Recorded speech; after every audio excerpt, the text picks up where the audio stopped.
여호와께 감사하고 그의 이름을 불러아뢰며 그가 하는 모든 일을 만민 중에 알게 할지어다. 그에게 노래하며 그를 찬양하며 그의 모든 기이한 일들을 말할지어다. 그의 거룩한 이름을 자랑하라. 여호와를 구하는 자들은 마음이 즐거울지로다. 아멘.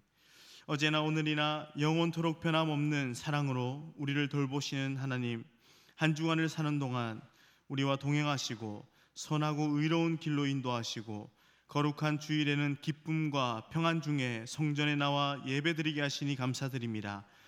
우리가 드리는 찬송과 예물이 하나님께 기쁨이 되기 원하며 우리가 올리는 기도는 향기와 같이 하늘 보좌에 상달되기를 원합니다. 모든 예배의 순서를 주님께 맡기며 예수님의 이름으로 기도합니다. 아멘.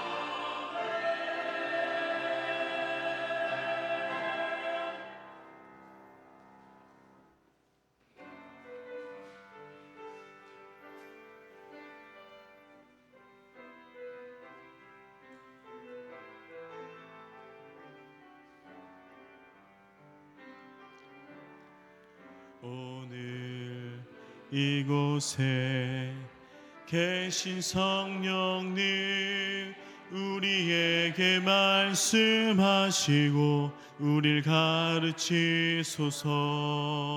다시 우리 맘 열어주시고 주의 빛으로 밝혀 우릴 인도하소서. 주님보다 앞서지 않고 겸손하게 주님의 말씀 기다리니 주님 손에 우릴 드립니다. 사랑으로 인도하소서. 오늘 이곳에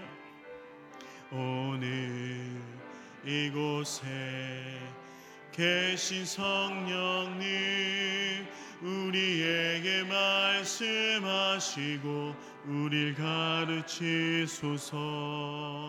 다시 우리 맘 열어주시고 주의 빛으로 밝혀 우릴 인도하소서. 주님보다 앞서지 않고 겸손하게 주님의 말씀 기다리니 주님 손에 우릴 드립니다.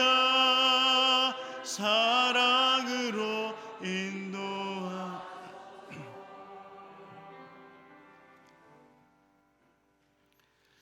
하나님은 우리에게 은혜를 베푸사 복을 주시고 그의 얼굴빛을 우리에게 비추사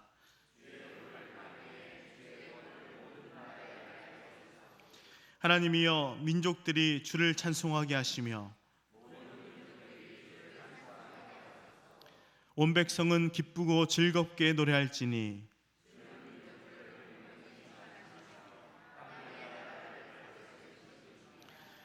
하나님이여 민족들이 주를 찬송하게 하시며 모든 민족으로 주를 찬송하게 하소서.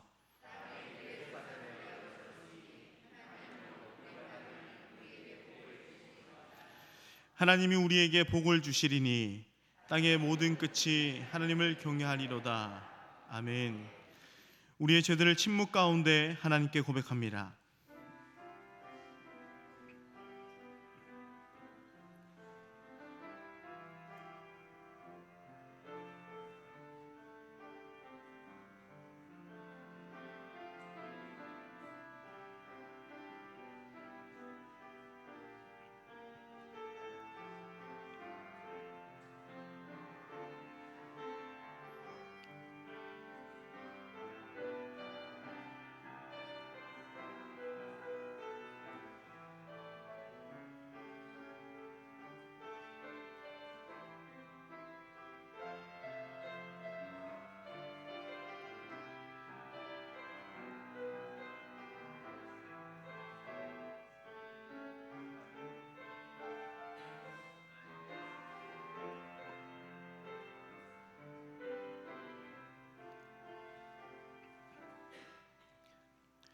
그들이 듣고 혹시 각각 그 악한 길에서 돌아오리라. 그리하면 내가 그들의 악행으로 말미암아 그들에게 재앙을 내리려 하던 뜻을 돌이키리라. 아멘. 사도신경으로 우리의 신앙을 고백합니다. 나는 전능하신 아버지 하나님, 천지의 창조주를 믿습니다. 나는 그의 유일하신 아들 우리 주 예수 그리스도를 믿습니다. 그는 성령으로 잉태되어 동정녀 마리아에게서 나시고 본디오 빌라도에게 고난을 받아 십자가에 못 박혀 죽으시고 장사된 지 사흘 만에 죽은 자 가운데서 다시 살아나셨으며 하늘에 오르시어 전능하신 아버지 하나님 우편에 앉아 계시다가 거기로부터 살아있는 자와 죽은 자를 심판하러 오십니다. 나는 성령을 믿으며 거룩한 공교회와 성도의 교제와 죄를 용서받는 것과 몸의 부활과 영생을 믿습니다. 아멘.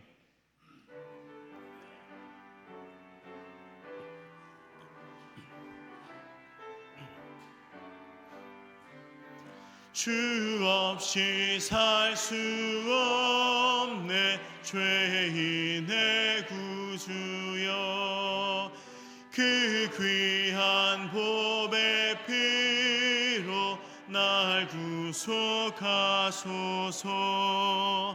그 주의 사랑으로 흘리신 보혈이 내 소망 나의 위로 내 영광 됩니다.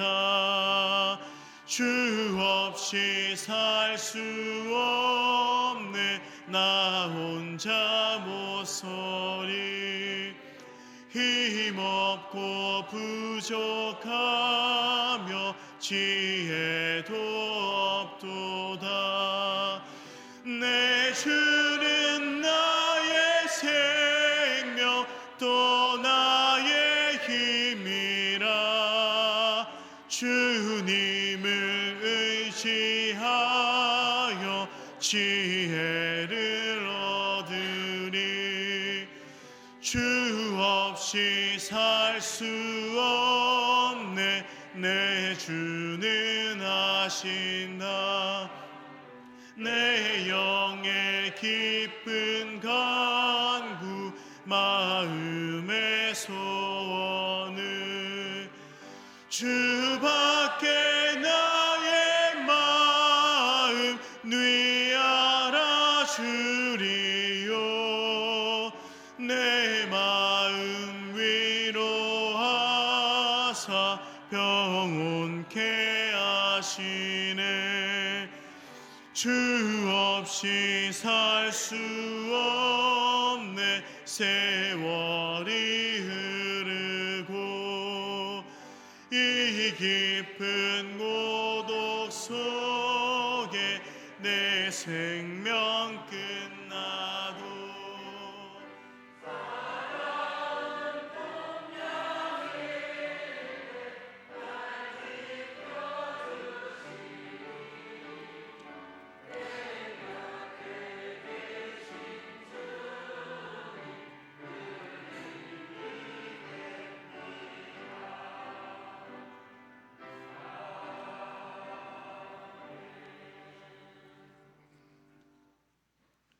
사랑하는 하나님 아버지, 너무도 무섭고 두려웠던 코로나의 어두운 긴 터널을 힘들어 어찌할까 모르는 저희를 머리털 하나 상하지 않게 무사히 빠져나오게 하심에 감사드립니다.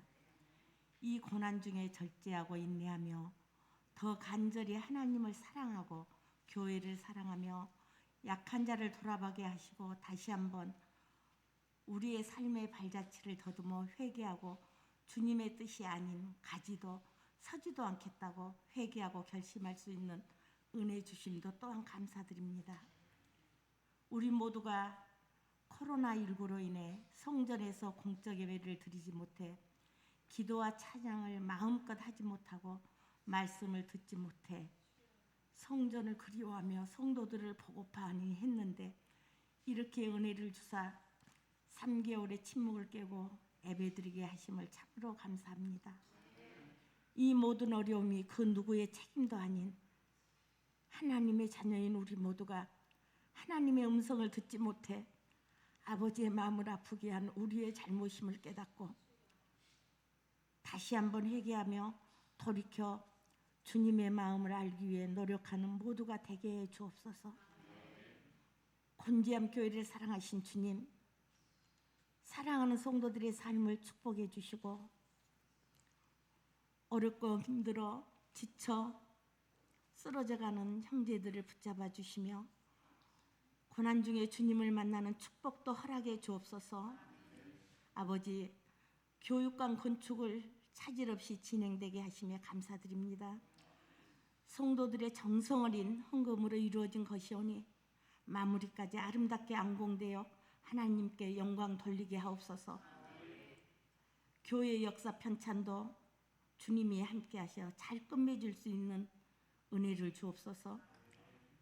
말씀을 선포하시는 담임 목사님 1부에서 4부까지 주님의 장중에 붙들어 주시고 말씀의 능력이 있어 살아 역사하신 생수의 말씀이 되어 우리 모두의 마음에 생수의 강이 흘러넘치게 하기를 원합니다. 너희는 마음에 근심하지 말라. 하나님을 믿으니 또 나를 믿으라는 말씀대로 주님으로 인해 기뻐하며 즐거워하며 감사하게 하옵소서. 호산나 찬양대에 찬양을 아버지 흠양하여 주옵소서. 아버지, 다시 코로나가 재발하고 있는데 저희는 아무것도 할 수 없습니다. 사랑하는 우리의 어린 생명들과 노약자 어르신, 병에 시달리는 한우 우리 모두 이 나라 세계를 안전한 풀밭으로 인도해 주시길 바라며 이 모든 말씀 우리를 죄에서 구원하신 예수님 이름으로 감사하며 기도드리옵나이다. 아멘.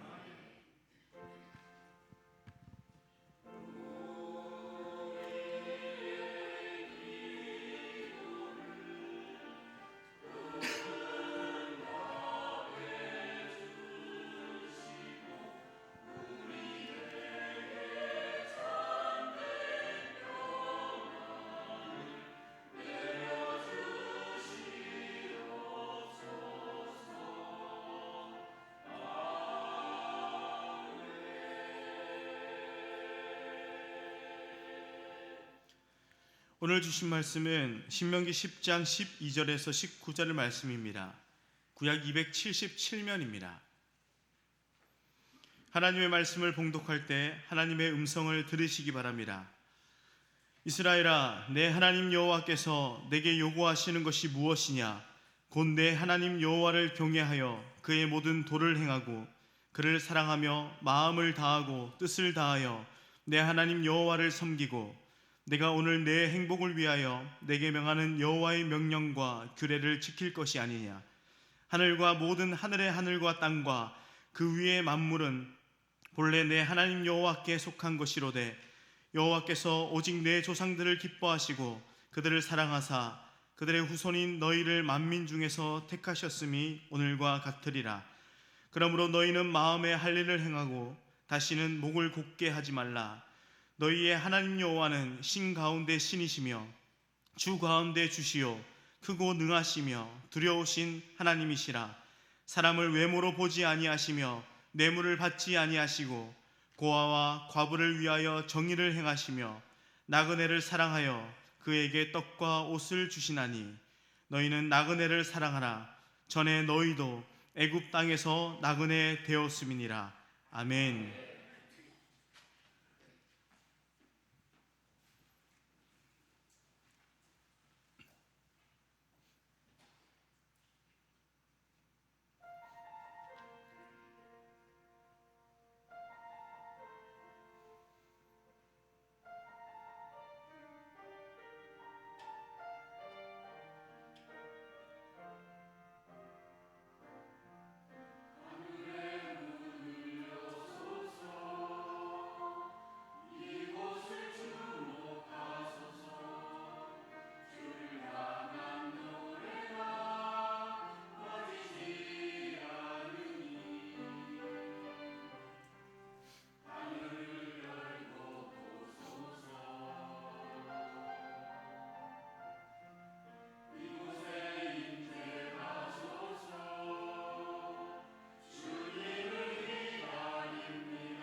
함께 기도하시죠. 하나님, 지금 이 시간 우리와 함께 하셔서 오직 주님의 이름만이 찬양을 받으시고 영광을 받으시는 시간 될 수 있도록 이 시간 역사하여 주시옵소서.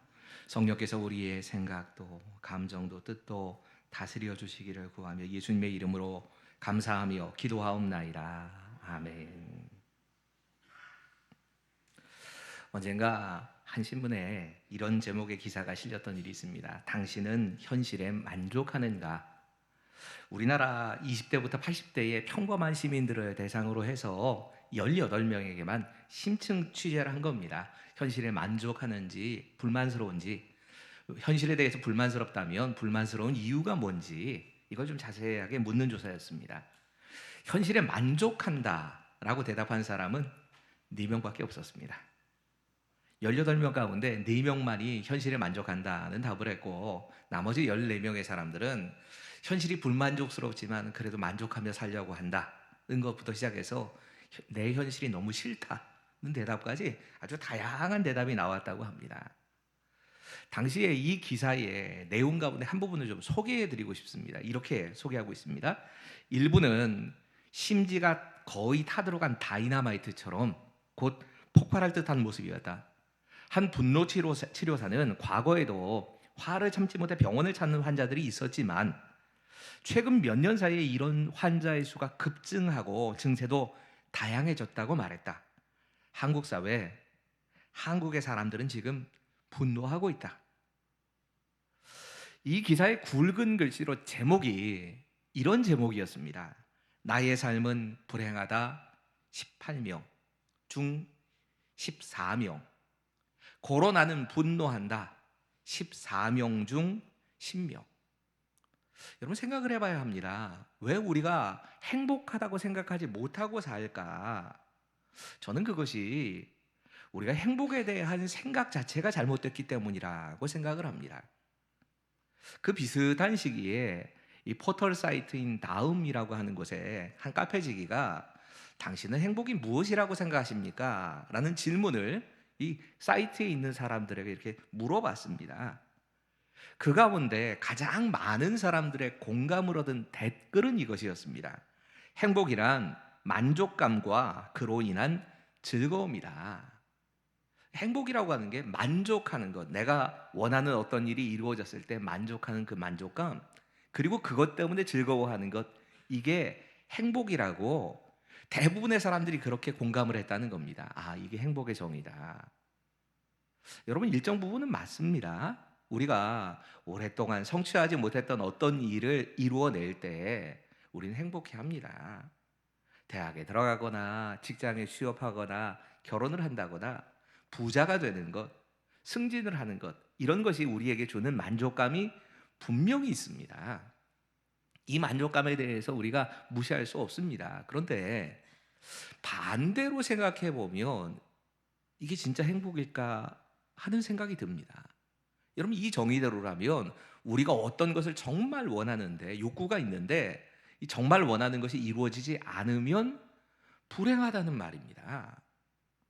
그렇게 사람들이 생각하고 있다는 겁니다. 현대인들이 생각하는 행복의 개념이 아마도 내가 어떤 일을 성취했을 때 오는 만족, 그 만족감을 행복이라고 생각하는 건 분명합니다. 그런데 진짜 그게 행복일까는 질문해 봐야 되는 겁니다. 내가 좋은 직장에 들어갔으면, 내 자녀가 정말 만족할 만한 사람과 결혼을 했으면, 또 내가 부자가 되고 명예를 얻고 다른 많은 사람들이 나에 대해서 인정해 주면 진짜 행복한 것인지 이거 질문해 봐야 합니다. 이 미국의 콜롬비아 대학의 프린트만이라고 하는 교수님이 미국인 10만 명을 대상으로 해서, 굉장히 많은 숫자지요, 10만 명의 사람들에게 그들의 직업이나 재산이나 나이나 가정환경, 주거지역, 이걸 다 통틀어 가지고 10만 명을 심층으로 조사를 해서 어떤 때 사람들이 행복을 느끼는가, 행복감이 언제 최고조가 되는가, 이런 조사를 했습니다. 그리고 이 연구 결과, 콜롬비아 대학의 연구 결과는 행복은 적어도 3가지의 조건이 있어야 사람들이 행복하다 느끼더라는 겁니다. 첫 번째 조건은 낙천적인 인생관입니다. 우리가 낙관적으로 인생을 보면 그 사람이 행복감을 주로 누리더라는 겁니다. 두 번째 조건은 가까운 인간관계를 통해서 사랑을 주고받으며 사는 것. 멀리 있는 사람이 아니라 내 가까운 사람과 정말 사랑하며 살 때 행복해하더라는 겁니다. 세 번째 조건은 이 일의 종류와 관계없이 보람을 느끼며 일하는 것. 이 세 가지가 진짜 행복을 느끼는 조건이 되더라는 겁니다. 이와 유사한 연구가 그 이후에도 그 이전에도 굉장히 많았습니다. 그 많은 연구 가운데 어디에도 그 사람이 가지고 있는 돈이나 명예나 그 사람의 지위가 행복의 조건으로 올랐던 일이 없습니다. 그렇다면 지금 우리가 이래야 행복하다 생각하는 생각이, 우린 진짜 이래야지만 행복하다고 생각하지만 진짜 행복을 누리는 것과는 다르다는 얘기입니다. 오늘 본문은 모세가 모압 평지에서 이제 가나안을 정복하기 직전에 자신의 죽음을 앞두고 이스라엘에게 전하는 유언과 같은 몇 편의 설교 가운데 하나입니다.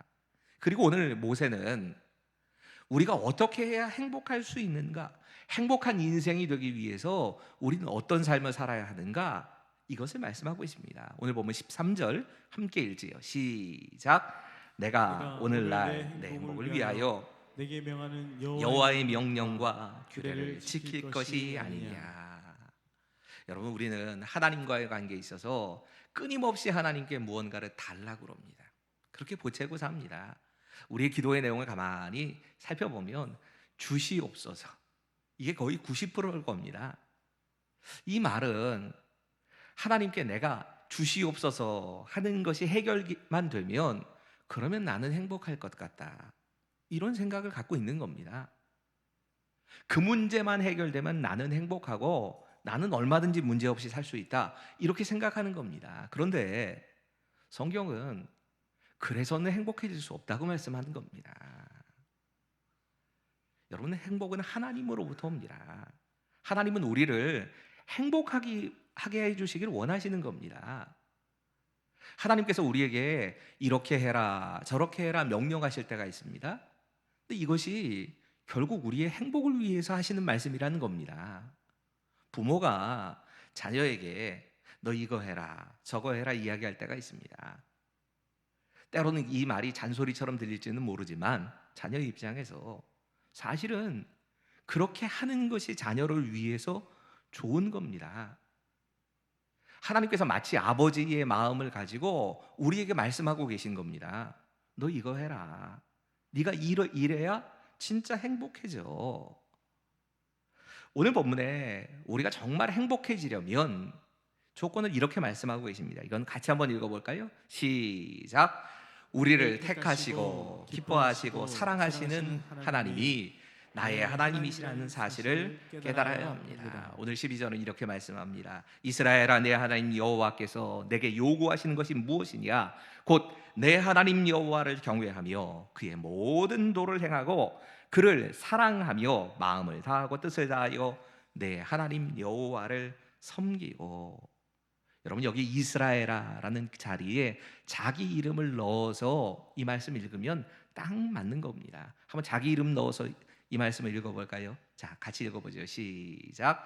영민아, 내 하나님 여호와께서 내게 요구하시는 것이 무엇이냐? 곧 내 하나님 여호와를 경외하며 그의 모든 도를 행하고 그를 마음을 다하고 뜻을 다하여 내 하나님 여호와를 섬기고. 여러분, 이 말씀에 계속적으로 반복되는 말씀이 있다는 거 아시지요? 내 하나님 여호와는 이란 말씀이 요 짧은 12절 한 절에만 3번 나옵니다. 근데 정확하게 12절부터 22절까지가 한 단락인데 이 22절까지의 말씀을 읽어보면 내 하나님 여호와가 라는 말씀이 7번이나 반복이 됩니다. 여러분, 이 말씀은 하나님과 우리 사이의 관계를 이야기하시는 겁니다. 하나님과 우리 사이의 관계가 뗄래야 뗄 수 없는 관계다, 이 말씀을 지금 하고 계시는 겁니다. 하나님이 어떤 분이시냐? 내 하나님 여호와가 되신다. 너의 하나님 여호와가 되신다. 여러분, 여호와라고 하는 말이 사용될 때는 원래 본래의 뜻은 나는 스스로 있는 자다, 혹은 나는 나다, 이런 뜻이라는 걸 아시지요. 하지만 사람과 관계에 있어서 하나님이 나는 네 여호와다, 너희의 여호와다, 이렇게 말씀하실 때가 있습니다. 이때는 언제나 두 가지 경우입니다. 약속을 하시고 그 약속을 지키시는 하나님, 언약의 하나님이란 뜻이라든가 구원하시는 하나님, 이런 뜻을 담고 있는 겁니다. 지금 하나님께서 내 하나님, 내 하나님 이렇게 말씀하시는 건 내가 너와 약속을 했고 그 약속한 대로 애굽에서부터 구원을 해서 이 가나안까지 인도했고 가나안 땅을 차지하게 하는 그 하나님, 구원을 이루시는 하나님, 그 하나님에 대한 이야기를 하나님께서 말씀하신 겁니다. 내가 바로 그런 하나님이다. 우리가 이 신명기를 쭉 읽다 보면 신명기의 흐름을 따라 읽을 필요가 있습니다. 이 신명기 9장에는 바로 앞장이지요. 모세가 이스라엘 백성들이 가나안 땅을 차지하게 되는 이유를 설명합니다. 제일 먼저 이야기하는 건 이런 얘기입니다. 너희가 이 광야에 생활하는 동안, 가나안에 오는 동안에 너희 얼마나 지긋지긋하게 하나님 말씀 안 들었는지 알지? 이 얘기를 먼저 합니다. 이게 무슨 뜻이겠습니까? 이겁니다. 너희가 무슨 자격이 있어서, 너희가 의로워서 다른 사람들보다 특별해서 가나안 땅 차지하는 거 아니야. 이 얘기를 한 겁니다. 그리고 곧이어서 너희가 가나안을 차지하게 되든, 가나안 차지한다는 말을 우리식으로 얘기하면 우리에게 기업을 주신다, 혹은 우리에게 구원을 주신다 하는 얘기입니다. 기업을 주시고 구원을 주시는 하나님의 이유는 사실은 그 가나안에 살고 있는 민족들이 너무 악해서 그런다. 그래서 내가 그 가나안에 살고 있는 민족을 다 쫓아내려고 하는 거야. 이게 첫 번째 이유였습니다. 두 번째 이유는 이겁니다. 내가 아브라함과 이삭과 야곱에게 약속했어. 그 약속을 지키기 위해서 너희에게 가나안 땅 주는 거야. 여러분, 하나님께서 우리에게 약속하시고 그 약속을 이루기 위해 구원하시는 분, 그 구원의 자리로 인도하시는 분이라는 사실을 깨닫는 순간 우리는 행복해진다는 말입니다. 본문 15절은 그 하나님에 대해서 이렇게 다시 설명하고 있습니다. 다시 한번 말씀해 주시죠. 15절입니다. 시작. 여호와께서 오직 내 조상들을 기뻐하시고 그들을 사랑하사 그들의 후손인 너희를 만민 중에서 택하셨음이 오늘과 같으니라. 이스라엘 백성들을 향하는 하나님의 마음을, 아니 이렇게 바꿔놓지요. 우리들을 향하는 하나님의 마음을 하나님께서 세 개의 동사로 얘기하십니다. 하나는 하나님께서 기뻐하신다, 하나님이 사랑하신다, 그리고 하나님께서 우리를 택하셨다.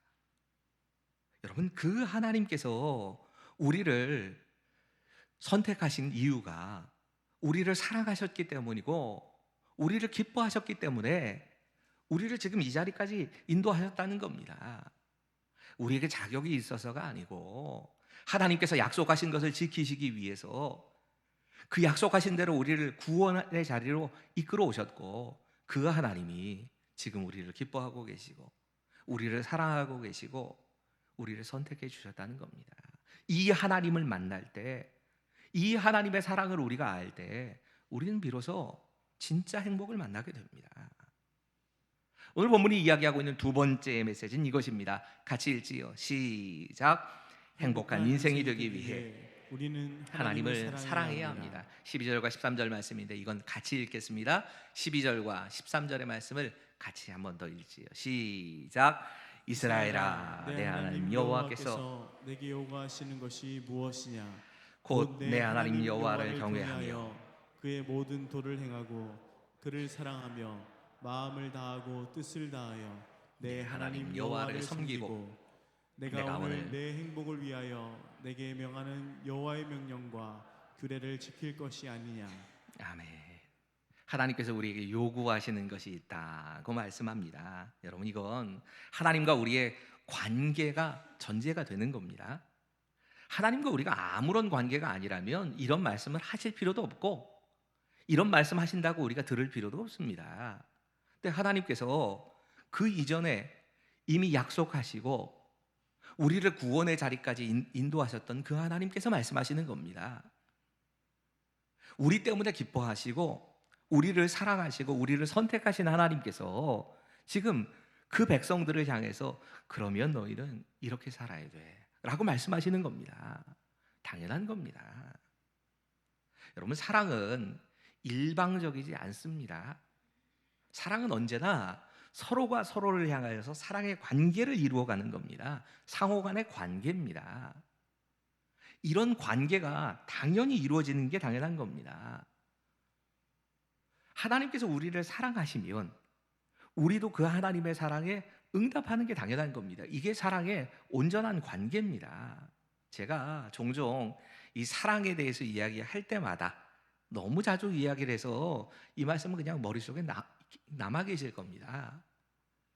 윗사람이 아랫사람을 사랑하는 사랑, 내리사랑이라고 그러지요. 내리사랑이 가장 잘 표현되는 건 윗사람이 아랫사람을 향해서 무엇을 희생하느냐, 무엇을 내어주느냐, 이걸 보면 아, 저 사람이 나를 사랑하는구나 하는 사실을 압니다. 부모님의 사랑 가운데 우리가 어머니의 사랑을 더 크게 느끼는 가장 큰 이유가 여기 있을 겁니다. 어머니가 나를 위해서 희생하신 것을 자녀는 먼저 봅니다. 이 모습을 보면서 아, 저분이 나를 사랑하시는구나 하는 걸 압니다. 근데 반대로 아랫사람이 윗사람을 사랑하는 사랑, 우리말로 치사랑이라고 하지요. 아랫사람이 윗사람을 사랑하는 이 사랑의 모습은 다릅니다. 이건 순종함으로 나타납니다. 아랫사람이 윗사람을 진짜 사랑하면 그 사람의 말에 귀를 기울입니다. 귀를 기울이고 끝내는 것이 아니라 그 말을 따라서 실천합니다. 이걸 우리는 순종이라고 얘기를 합니다. 하나님께서 지금 우리에게 사랑하자고 말씀하시는 겁니다. 내가 너를 사랑한 것처럼 너도 나를 사랑해야 된다고 말씀하신 겁니다. 참 놀라운 것은 우리가 이렇게 하나님을 사랑하면, 하나님 말씀을 듣고 하나님께 순종하면 우리에게 행복이 찾아온다는 겁니다. 여러분, 여기 행복이라고 번역된 특별한 단어가 있습니다. 토브라고 하는 단어입니다. 여러분, 이 토브라고 하는 단어는 창세기부터 계속 반복됩니다. 이 토브라는 단어는 좋았다라고 번역될 때가 있습니다. 또 은총, 하나님의 축복, 행복 이렇게 번역이 됩니다. 그러니까 우리가 하나님의 말씀을 잘 듣고 순종하는 것이 우리에게 좋은 것이라는 겁니다. 그것이 우리에게 은총이 된다는 겁니다. 그것이 우리를 행복하게 하고 그것이 하나님께서 우리에게 주시는 축복이 된다는 말입니다. 많은 분들이 하나님 말씀에 순종해라 라고 하면 그걸 되게 부담스러워합니다. 근데 사실은 성경대로는 순종하는 것이 우리에게 부담스러운 일이 아니고 하나님께서 우리에게 복 주기 위해서 너 이거 해야 돼 라고 말씀하시는 겁니다. 우리가 착각을 해도 단단히 착각을 하고 있는 겁니다. 하나님께서는 우리를 행복하게 하기 위해서 너는 이렇게 살아야 한다 말씀하고 계시는 겁니다. 그것이 우리에게 진짜 행복을 줍니다. 오늘 본문은 구체적으로 그러면 어떻게 하나님을 사랑하고 하나님을 섬기는 삶이 이루어지는가를 구체적으로 요구하시는 말씀을 하십니다. 우리 함께 16절의 말씀을 같이 읽지요. 시작. 그러므로 너희는 마음에 할례를 행하고 다시는 목을 곧게 하지 말라. 여러분, 하나님께서는 우리에게 마음의 할례를 행하라, 그리고 목을 곧게 해서는 안 된다, 이렇게 말씀하십니다. 이 할례라고 하는 표현이 굉장히 특별한 표현입니다. 이 할례라고 하는 말씀은 원래 끊는다는 뜻을 가지고 있습니다. 근데 할례를 실제로 이스라엘 백성들은 광야 생활을 하면서 할례를 행했습니다. 그리고 할례를 못 행한 사람들은 마지막 순간 이 가나안 바로 정복에 앞서서 또 할례를 행합니다. 근데 이 할례를 행한 이스라엘 백성들이 실제로 하나님 말씀에 순종하진 않고요, 하나님과 관계없이 살았습니다. 끊임없이 불평하고 원망하고 광야 생활하는 내내 하나님께 불순종했습니다. 그러니까 지금 모세를 통해서 하나님께서 말씀하시는 건 너희 육체의 할례를 행하는 정도가 아니고 마음의 할례를 행해야 한다, 이렇게 말씀하신 겁니다. 여러분, 할례라고 하는 단어는 원래는 자른다는 뜻입니다. 할례가 이스라엘 백성에게는, 하나님의 백성들에게는 내가 하나님의 백성이다 라고 하는 상징이고, 또 하나님과 그 백성 사이에 맺은 언약의 상징이었습니다.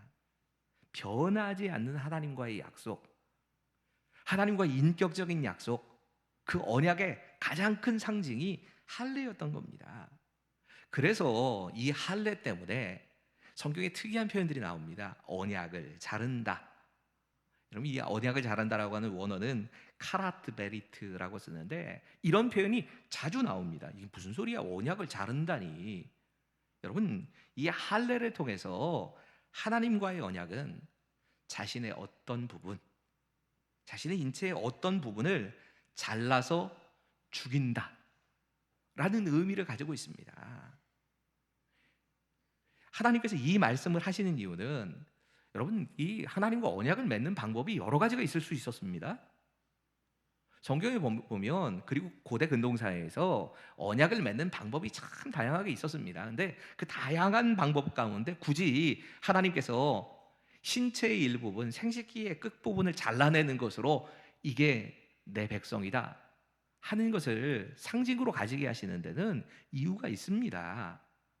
보통 성경학자들은 두 가지로 얘기를 합니다. 하나는, 이 할례는 세상의 더러운 욕망을 잘라내라는 뜻이다, 이렇게 해석을 합니다.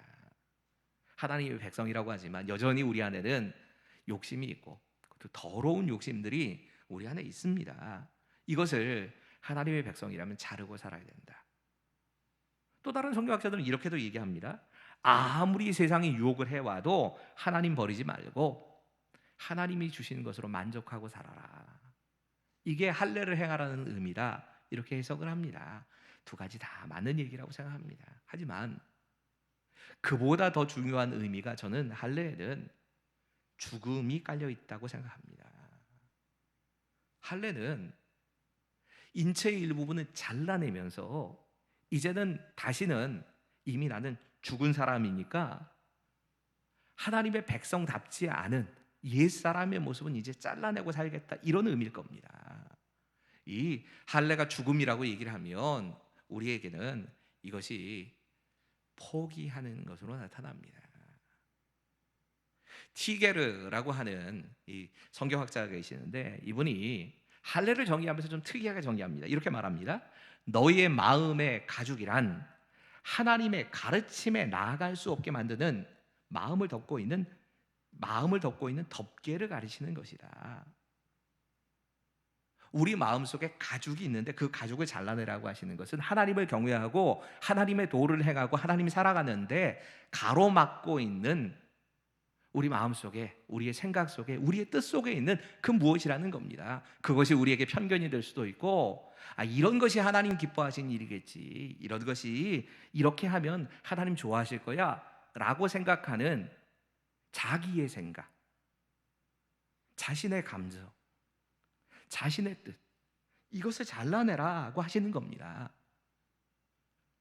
이렇게 해석하면 그 뒤에 있는 말씀도 마찬가지입니다. 목이 곧게 해서는 안 된다, 하나님 말씀하십니다. 다시는 목이 곧게 하지 말라 말씀하십니다. 여러분, 이 목이 곧다는 표현이 하나님께서 하나님의 백성에게 가장 진노하셨을 때 사용하는 표현입니다. 하나님이 가장 싫어하시는 죄를 이야기할 때 1번은 우상숭배라고 얘기를 합니다.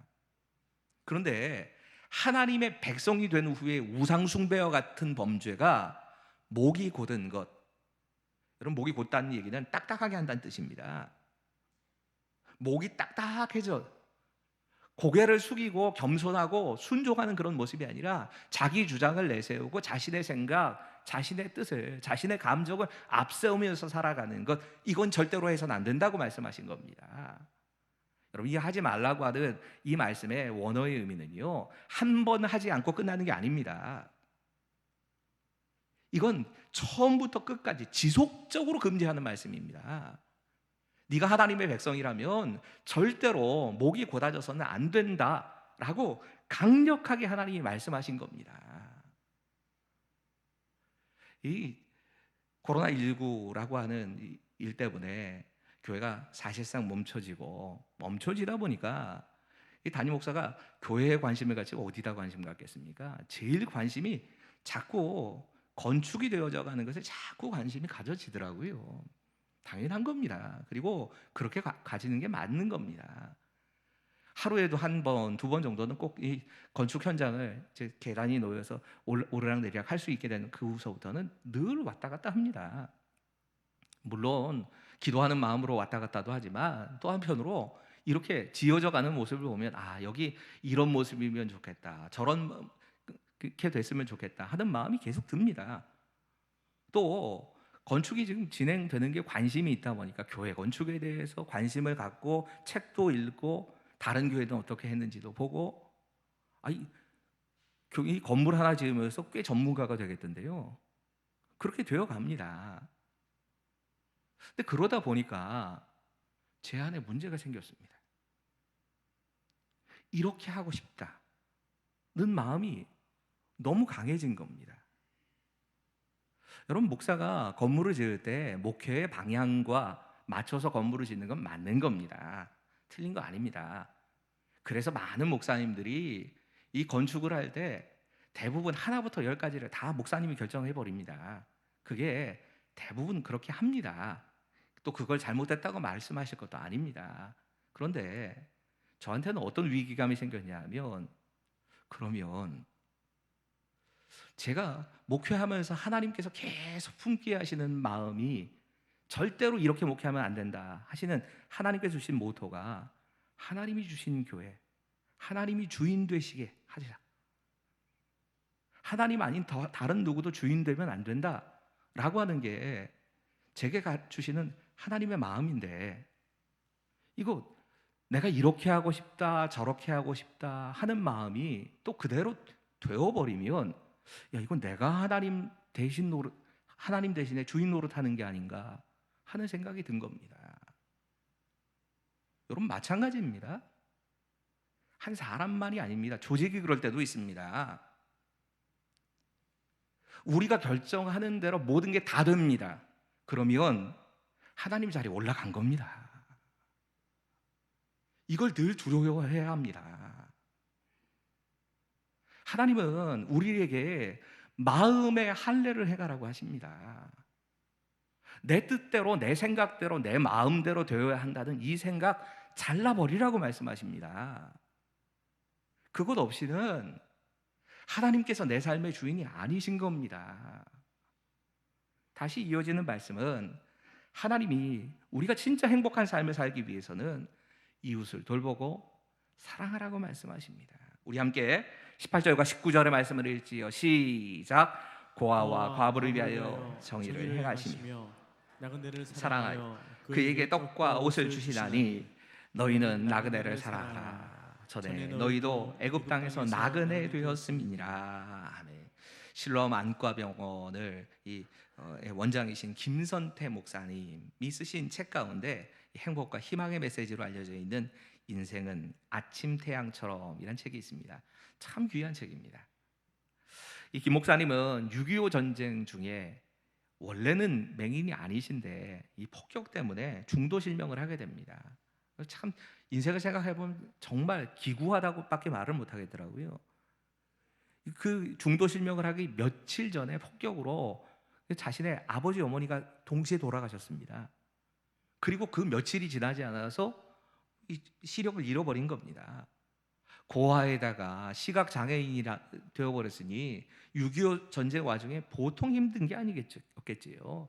거지 생활을 하면서 그냥 전전하면서 살았답니다. 그런데도 그 마음 가운데 이 심겨진 믿음 하나 때문에 계속 공부를 합니다. 맹인 학교를 다닌 게 아니고요, 일반 고등학교와 일반 대학교를 다니면서 공부를 계속하고 신학 수업을 받고 장신대에서 신학 수업 받고 목회자가 되셨습니다. 공부를 마친 후에는 좀 넉넉하지 못한 형편이었지만 처음부터 아예 이 맹인들을 위한, 시각 장애인들을 위해서 이 삶을 시작하는데 교회를 세워서 점자 성경, 점자 찬송가를 가르치기도 하고 앞을 못 보는 사람들을 약 1000명을 이 석사와 박사 학위를 받을 수 있도록 이렇게 장학금을 주기도 하고요. 서울 등촌동에 가면 이 실로암 안과 병원이 설립됩니다. 여러 기업들의 도움으로 이렇게 설립이 돼서 이 책을 쓸 당시에는 27년 동안이었답니다. 27년 동안 26,000여 명의 사람들이 이 눈을 뜨게 하는, 시력을 되찾게 하고 75만 명의 사람들에게 무료 안과 진료를 해줬답니다. 이런 공헌을 한 것을 국가에서도 인정을 받아가지고 대통령 표창을 비롯해서 무슨 국민훈장, 동백장, 모란장 같은 상을 받고 아시아 전체에서도 인정을 받아서 막사이사이상 같은 상을, 이 봉사자들을 위한 상을 받았다고 합니다. 심지어 그런 말씀도 하시더라고요. 어떤 분이 만약에 노벨상에 봉사상이 있으면 노벨 봉사상은 김선태 목사님이 받아야 되지 않느냐, 이런 얘기를 했답니다. 이 책에 거의 끝부분에 이런 글이 하나 실려 있습니다.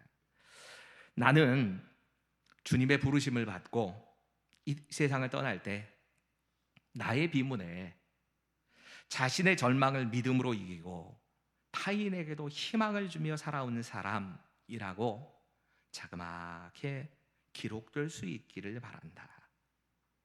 글을 읽는 내내 이 책에서 느껴지는 건 그분이 누리고 있는 행복감이었습니다. 이분은 진짜 다른 사람을 행복하고 다른 사람을 섬기는 것이 행복하다, 이 사실을 알고 사는 사람이구나, 진짜 지혜 있는 분이구나, 이런 생각을 하며 책을 읽었던 기억이 납니다. 여러분, 성경은 오늘 본문의 성경 말씀이 고아와 과부와 나그네, 당시 사회적으로 말하자면 가장 약자입니다. 이 사람들을 섬기라고 말씀하십니다.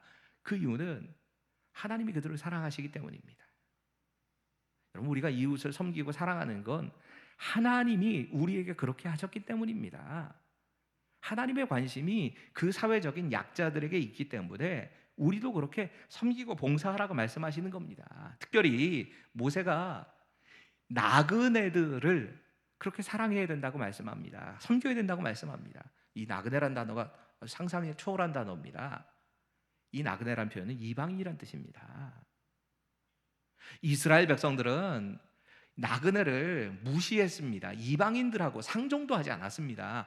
그런 이스라엘 백성들을 향해서 지금 말씀하시는 겁니다. 우리로 말하자면 세상 밖에 있는 사람들, 우리 교회 밖에 세상 사람들, 그 사람들도 사랑해야 한다고 말씀하신 겁니다. 하나님이 그렇게 사랑하시기 때문에. 어제 말씀을 준비하면서 대구 동부교회를 담임하시는 김서택 목사님의 신명기 강해집인 축복의 디자인이란 책을 읽다가 이 본문에 대해서 조금 다른 시각을 갖게 됐습니다. 김서택 목사님은 이 본문의 배경이 되는 한 가지 사건에 주목을 합니다. 우리도 잘 아는 사건입니다.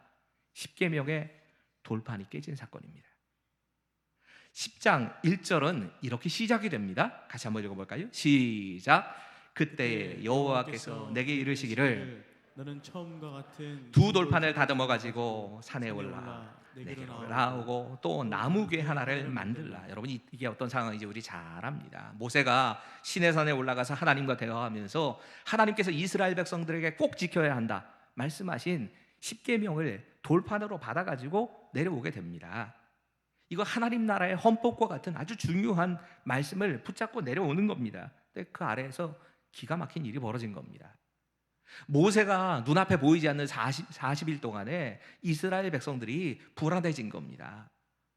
우리를 인도해 주던 모세도 안 보이고 지금까지 우리를 인도해 온 신이 눈에 보이지 않으니까 우리에게 눈에 보이던 신을 만들어 달라고 모세의 형인 아론에게 자신들이 가지고 있는 금부치들을 가져다가 이 아론에게 준 겁니다. 그리고 아론이 이 모아온 금고리들을 가지고 뭐 금목걸이나 금반지나 뭐 금귀걸이 같은 거 이런 거 가지고 금으로 송아지를 우상으로 만든 겁니다.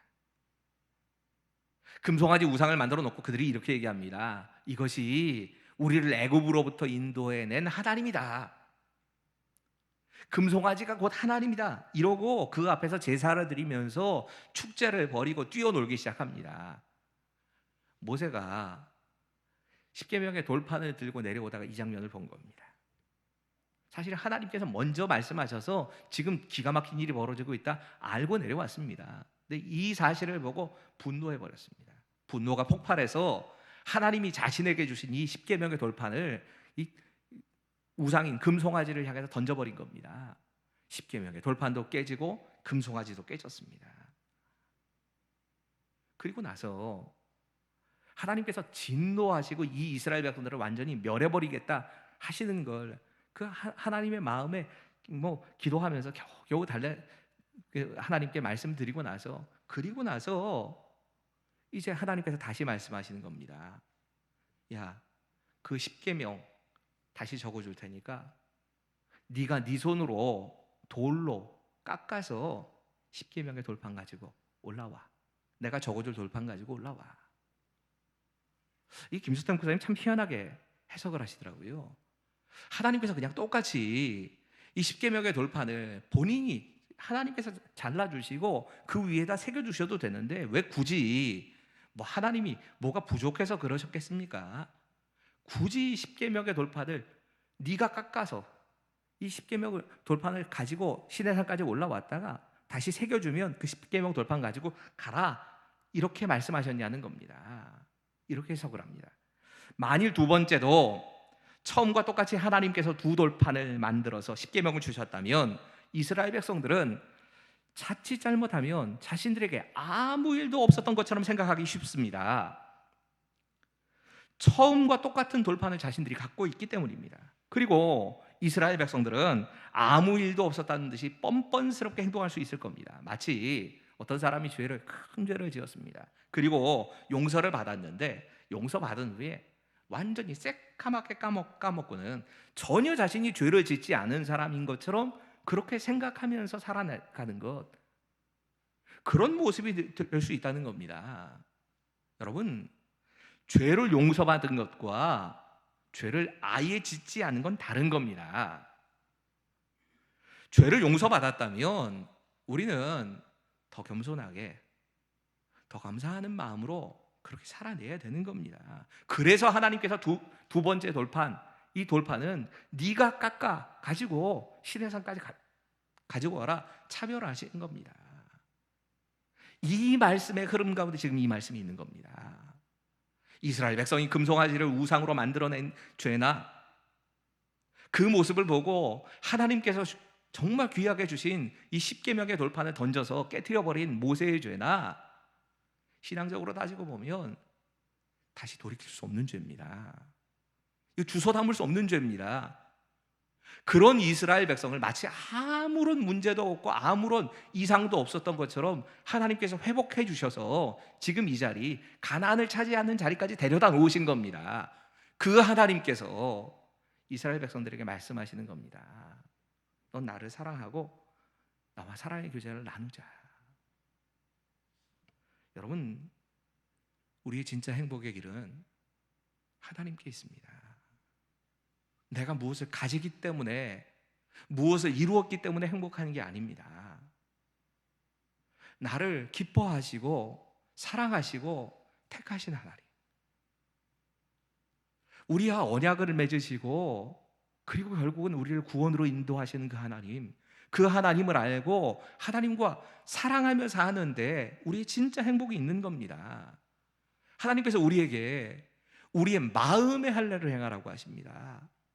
겉으로 드러나는 할례가 아니라 우리 마음에 있는 자기 생각, 자기 고집, 자기 뜻, 자신의 감정, 이걸 잘라내고 그것은 이미 죽은 것으로 인정하고 하나님의 생각, 하나님의 마음, 하나님의 뜻에 목이 붙게 하지 말고 순종하고 겸손하게 따라가라고 말씀하십니다.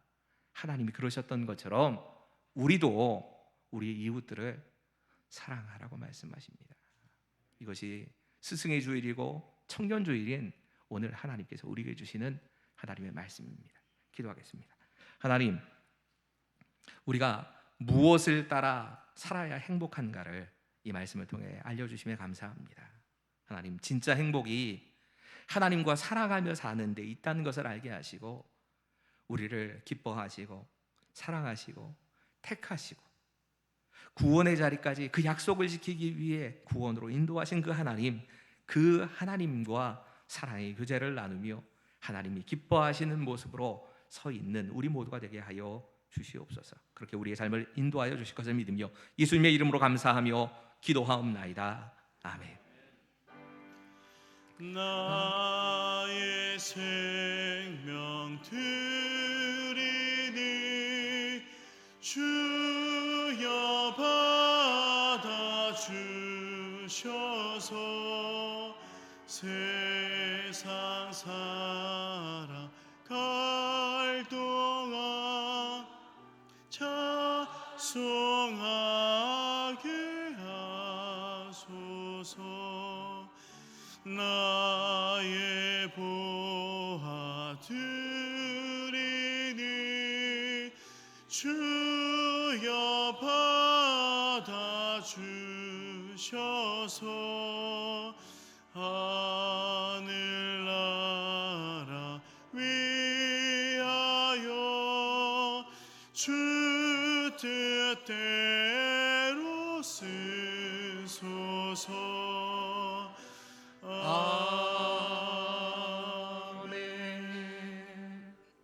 아멘. 하나님께서 우리에게 주신 것을 원래 하나님의 것입니다 라고 하는 것을 고백하는 이 시간에 우리와 함께 하셔서 우리의 생각도 우리의 뜻도 우리의 감정까지도 다스려 주시고 온전히 마음의 할례를 행하며 겸손하게 하나님께 순종하는 우리 모두가 될 수 있도록 주님 역사하여 주시옵소서. 이 예물과 함께 우리의 모든 마음과 삶이 같이 담겨 있사오니 이것을 받아주시고 하나님의 영광을 위해 우리를 써주시옵소서. 그렇게 하나님께서 우리를 다스려 주실 것을 믿으며 예수님의 이름으로 감사하며 기도하옵나이다. 아멘. 교회 소식입니다. 예배 안내입니다. 지난 월요일부터 새벽 예배를 시작으로 수요 금요 기도회를 모든 주중 예배를 드리고 있습니다. 주중 모든 예배를 드리면서 예배의 영상은 주일 오전 예배와 수요 예배만 곤지암 교회 유튜브와 홈페이지에 올라갑니다. 영상 업로드 시간은 주일 오전 예배는 오전 9시 40분, 수요 예배는 수요 예배 후입니다. 참고해 주시기 바랍니다. 계속해서 코로나19 예방을 위한 안전 예배를 드리고 있습니다. 예배당으로 들어오실 때, 예배를 드릴 때 그 외의 모든 사항을 잘 준수해 주시기 바랍니다. 특별히 교회에 처음 오신 분과 아직 등록하지 않으신 분은 나가실 때 연락 가능한 번호를 꼭 남겨주시기 바랍니다. 주일 예배와 함께 온라인 예배를 병행하고 있습니다. 발열 및 호흡기 증상이 있으신 분은 그리고 노약자는 온라인을 통해 예배를 드리시면 됩니다. 온라인 헌금 계좌 안내입니다. 온라인으로 예배를 드리시는 분들은 드리신 예물을 화면이 보이시는 그 계좌로 보내주시면 됩니다. 다 함께 5월의 찬양 부르신 후에 담임 목사님 축도로 예배를 마칩니다.